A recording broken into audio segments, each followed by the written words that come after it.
Syam, Ya. di bagian mana sih Jokowi menurut teman-teman mahasiswa yang pembohong itu, dalam arti pembohong? Ya, jadi sesuai dengan aksi mahasiswa pada tanggal 21 Mei 2015, kami Aliansi BEM seluruh Indonesia melakukan aksi di depan Istana Negara. Kemudian kita bertemu dengan teman-teman dari kami juga pada saat itu, ya kan, ada dari IMN juga.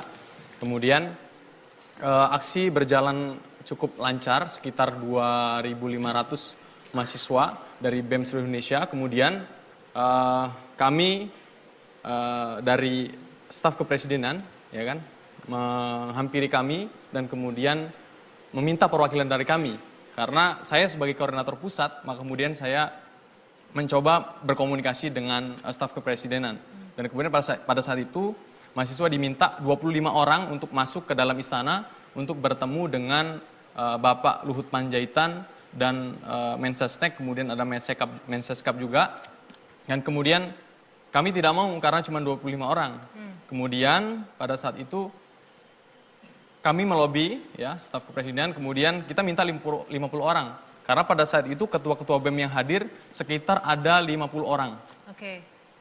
Ada 50 kampus ya maksud saya dan 50 orang. Maka kemudian dari staf kepresidenan mengakomodir apa yang kita inginkan, kemudian kita masuk ke istana 50 orang. Oke, langsung saja ke poinnya. Kenapa kemudian muncul Jokowi pembohong? Jadi pada saat melakukan diskusi ya, dialog di dalam istana bersama dengan Bapak Luhut Panjaitan, kita minta ketemu dengan Jokowi.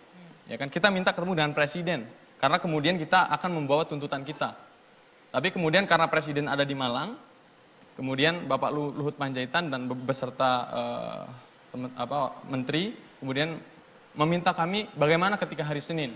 Dengan pertimbangan sangat panjang dan perdebatan yang begitu luar biasa di situ, kemudian kami mengiyakan demi substansi bahwasanya tuntutan kita itu diterima oleh Bapak Jokowi. Tapi faktanya hari ini? Nah, faktanya hari ini melalui staf kepresidenan dan beberapa staf-staf khusus di kepresidenan, saya juga kurang paham, itu mengontak kami dari BEM seluruh Indonesia bahwasanya hari Senin presiden tidak bisa menemui kami. Oke, jadi karena itu kalian kemudian mengatakan presiden pembohong, Jokowi pembohong. Karena itu sudah dikomunikasikan oleh Mensesnek, Bapak Luhut Panjaitan dengan Bapak Jokowi, katanya begitu. Oke, itu pasalnya kenapa Jokowi pembohong. Nanti ditanggapi Mas Budi dan juga Mbak Esti. Kita akan kembali simak editorial debat berikut ini sebelum kita lanjutkan debat.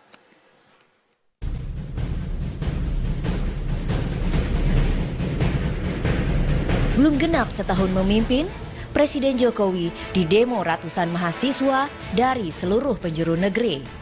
Aksi demonstrasi yang digelar bertepatan dengan 17 tahun reformasi ini menuntut agar pemerintahan Jokowi JK mengeluarkan kebijakan pro-rakyat sesuai dengan nawacita yang didengungkan saat kampanye Pilpres 2014 silam.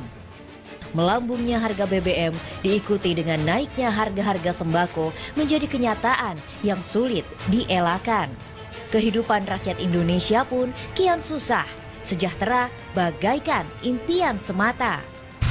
Kami atas nama Aliansi BEM seluruh Indonesia menuntut pemerintah untuk mencabut kebijakan harga BBM dari mekanisme pasar bebas dan kembalikan subsidi BBM. Dan ini akan dijawab oleh Bapak Jokowi pada hari Senin jam 8. Ya, kita diskusikan tadi yang saya bacakan itu permintaan tadi untuk tidak memperpanjang Mahakam dan Freeport kalau kontraknya sudah habis, supaya kembali ke rakyat Indonesia. Yang kedua, pemahaman saya subsidi BBM itu betul dijatuhkan kepada rakyat yang membutuhkan.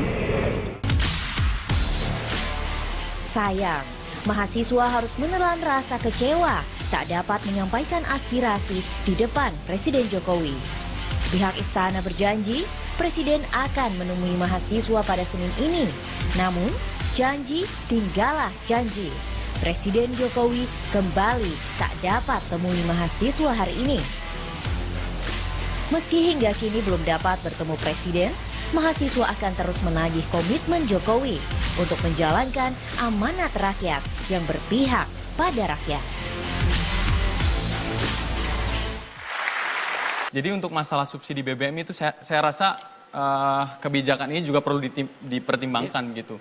Karena cita-cita negara ini adalah bagaimana kemudian untuk mensejahterakan rakyat. Negara ini harus bertanggung jawab atas itu. Jangan kemudian subsidi BBM ini kemudian dicabut oleh Jokowi begitu. Saya juga ingin menambahkan begini. Ketika harga BBM itu dilempar ke pasar, saya melihat bahwa negara absen dalam urusan hajat hidup orang banyak. Oke, benarkah demikian? Nanti kita akan minta tanggapan Mas Budi dan juga Mbak Esti. Usai jeda, saat lagi debat akan kembali. Yang kemudian sempat ramai adalah pertemuan mahasiswa dengan Presiden Joko Widodo. Apa sih sesungguhnya yang terjadi? Teman-teman tidak hadir ya, dan tidak hadir di sana, ada yang hadir. Apa pertimbangannya? Penjelasannya apa? Jadi begini, kami menerima undangan itu adalah jamuan makan malam. Kalau kita menerima undangan adalah diskusi, dialog, ya kan, mungkin kami berupaya untuk hadir gitu. Jadi dalam pandangan kami bahwasanya kalau jamuan makan malam ya duduk-duduk santai gitu kan. Jadi tidak ada kemudian apa yang kemudian diperbincangkan di situ. Tapi ada teman-teman dari BEM yang hadir kan? Ada itu banyak. sikap BEM yang hadir itu sikap mereka, karena pada saat itu saya sebagai koordinator pusat ya kan sudah menghimbau kepada BEM untuk kemudian tidak hadir pada kegiatan itu karena itu adalah sebuah jamuan makan malam, kecuali memang diskusi ya. Tadi saya tekankan di situ, titik tekannya di situ.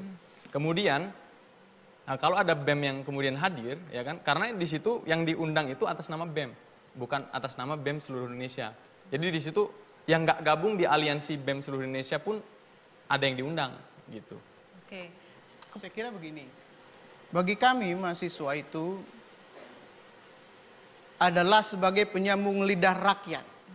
Dia mau menyampaikan di depan penguasa ataupun di jalanan, saya kira itu sama saja. Karena bagi saya secara pribadi, mengatakan yang hak di depan penguasa itu adalah sesuatu yang dianjurkan. Toh kemudian, tapi yang tidak boleh itu adalah bagaimana dalam pertemuan itu ada deal-deal tertentu yang melemahkan gerakan. Kita siap hadir, kemudian menyampaikan sesuatu di depan Presiden Republik Indonesia, juga kita menyampaikan aspirasi itu di jalanan. Toh kemudian saya datang ke sana, tetapi juga hadir dengan ribuan mahasiswa tanggal 21 kan kira-kira begitu. Mungkin banyak yang ingin tahu, jadi nggak ada deal-deal kan sebenarnya ketika hadir Tidak di ada. situ? Oke, nah kemudian pertemuan kedua ya dengan Luhut Panjaitan, apa yang kemudian dibahas sehingga sempat alot pertemuannya? Pertemuan yang dibahas adalah kita memaksa kepada Bapak Luhut Panjaitan untuk Bapak Jokowi segera pulang ke Jakarta karena kita ingin menemui beliau begitu. Itu Seperti tuntutannya yang kemarin yang membuat mahasiswa berang. Jadi begini, pengalihan kemudian subsidi BBM, saya kira apa yang telah dilakukan dia distribusikan dengan berbagai macam kegiatan. Tapi menjadi persoalannya adalah, benarkah ini untuk menyelesaikan persoalan yang sesungguhnya, yaitu persoalan energi? Atau kemudian itu hanya politik anggaran saja yang dilakukan untuk menutupi yang lain? Misalkan, apakah dengan pengalihan itu, krisis energi yang dialami oleh kita bisa terselesaikan? Berapa infrastruktur kemudian yang dibangun untuk konversi energi itu?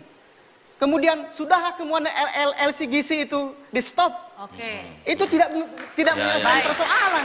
Sebelum kita masuk, yang menjadi catatan tadi dari pernyataan Bung Hanta adalah jangan sampai menilai kemudian komunikasi teman-teman dengan Presiden itu dikategorikan sebagai pengkhianatan dan lain-lain. Apa penjelasan dari teman-teman? Kami melihat bahwa bangsa ini lebih dulu lahir dibandingkan dengan negara. 1928 kemudian bangsa ini hadir namanya Indonesia. 1945 negara baru lahir, itu versi Indonesia, 49 versi Belanda. Kemudian 55 ada pemerintahan. Jadi standing point kita itu adalah, ini bukan persoalan like and dislike terhadap Jokowi. Tapi ini persoalan kepentingan bangsa, kepentingan rakyat, dan kebijakan yang pro rakyat atau bukan. Jadi walaupun ekspresi gerakan mahasiswa itu adalah politik, tapi kita politik nilai. Jadi harus beyond politik. Kita politik mahasiswa ini bukan sebagai politisi yang berpikir 5 tahunan, tapi berpikir sebagai negarawan yang berpikir peradaban. Oke. Silakan. Artinya tidak ada masalah dong ketika ada teman-teman yang bertemu dengan presiden, santap malam bersama, harusnya nggak ada masalah ya? Ya, jadi pertemuan itu ini kan ruangnya terbuka, transparan. Orang mau ketemu siapapun juga disorot oleh media kan begitu. Nah, yang paling jelas hari ini adalah apakah ini sebuah pengkhianatan atau tidak bisa dilihat dari konsistensi dia bergerak. Sesuaikah kemudian omongannya dengan perbuatannya? Kalau kemudian kita bertemu Jokowi terus tidak melakukan aksi, kan itu juga bisa dilihat. Tapi bagi kita, dalam era demokrasi ini saya sepakat dengan Bang Hanta Yuda bahwa kita harus melakukan komunikasi. Tidak cukup kita berteriak di pinggir jalan, tapi harus masuk langsung kepada orangnya, kepada pengambil kebijakan. Sehingga pesan kita itu tidak tereduksi atau bias, langsung nyampe kepada pemegang kebijakan. Terima kasih. Mbak Anggi, omongan teman-teman ini mengingatkan saya waktu masih muda atau 17 tahun yang lalu. Karena sejak awal saya selalu bilang, perubahan itu abadi. Dan setiap anak muda itu pasti, setiap perubahan itu pasti ada generasi muda di dalamnya. Pikiran-pikiran besar itu selalu dari anak-anak muda. Tahun 28 seperti yang Anda sebutkan, 45, itu semua didrive oleh anak-anak muda. Jadi kita pun menanti 17 tahun untuk figur seorang pemimpin yang mampu menjalankan cita-cita kita di tahun 98. Dan baru tahun ini kita ketemu. Jadi kalau kita berbicara strategis ke depan, memang tantangannya berat. Saya sudah katakan Presiden Jokowi ini nggak mau pas bandrol. Dalam berapa kali diskusi saya sudah sampaikan ke Pak Presiden, Pak, kalau sekadar Bapak mau menjadi Presiden, Bapak sudah jadi Presiden. Tugas Bapak adalah bagaimana bangsa ini mampu berada di jalan dan trek yang benar. Dengan pilihan kebijakan apapun, sesulit apapun dan sepahit apapun. Mungkin saya menambahkan, Mbak. Jadi saya kira memang kalau kemudian undangan dialog atau undangan jamuan makan malam yang kemudian yang menghadiri dianggap tidak konsisten di dalam jalannya mahasiswa, saya kira itu juga tidak demikian menurut saya. Karena memang pertama itulah memang ciri khas Jokowi. Ketika memang membuka ruang-ruang dialog untuk membuka ruang demokrasi, membuka dialog dengan siapa saja. Ketika jadi tadi saya sebutkan jadi wali kota, jadi gubernur, dan sekarang jadi presiden. Nah yang terpenting adalah konsistensi kemudian mahasiswa tetap sebagai bagian dari demokrasi ini untuk penyeimbang atau bagian untuk memberikan masukan-masukan yang terbaik untuk bangsa ini. Dan itu tetap terus dilakukan, saya kira tidak ada persoalan. Toh demo juga tetap jalan toh, tanggal 21 artinya tidak ada masalah. Dan Jokowi bukan tipe yang kemudian memberi. Bukan masalah itu, jadi begini ya. Saya jelaskan, itu sikap pribadi masing-masing BEM. Gitu. Jadi saya tidak menyalahkan BEM yang datang atau yang tidak begitu loh. Artinya di situ kita toh ketika aksi di jalanan kita bersatu kok gitu. Artinya di situ sesuai dengan sikap masing-masing. Ya mungkin yang nggak datang bisa jadi karena nggak ada ongkos kan gitu. Jadi artinya jadi substansi kita bukan di situ Bu. Kita semalam mahasiswa Indonesia ini, BEM seluruh Indonesia ini merasa kecewa karena janji Bapak Jokowi ketemu kita hari Senin pagi tadi itu tidak ditepati. Begitu. Karena sekali lagi bahwasanya Bapak Luhut sudah mengatakan kepada mahasiswa bahwasanya kami sudah berkomunikasi ya dengan Bapak Jokowi ya melalui Mensesnek bahwasanya Bapak Jokowi siap menemui mahasiswa pada hari Senin, jelas. Komitmennya yang ditagih. Tanggal 25 Mei 2015. Jadi gini, ini hal kecil Bu. Kami aliansi besar ya. Mahasiswa seluruh Indonesia bergabung, ya di sini kampus-kampus besar juga ada di sini. Tapi kemudian Bapak Jokowi tidak mengakomodir apa yang kemudian kita inginkan dan itu sudah janji beliau untuk menemui kami begitu loh. Artinya di sini ada satu hal yang kemudian dilupakan oleh Bapak Jokowi bahasanya teman-teman yang hadir dari Sumatera Selatan, teman-teman yang hadir ada dari Bali.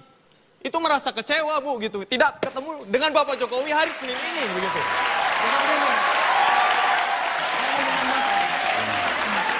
Saya mau menambahkan sedikit saja. Sebelum ditanggapi Mbak Esti. Saya mau menambahkan sedikit saja begini. Dalam mengukur konsistensi seorang pemimpin itu salah satu indikatornya adalah janji.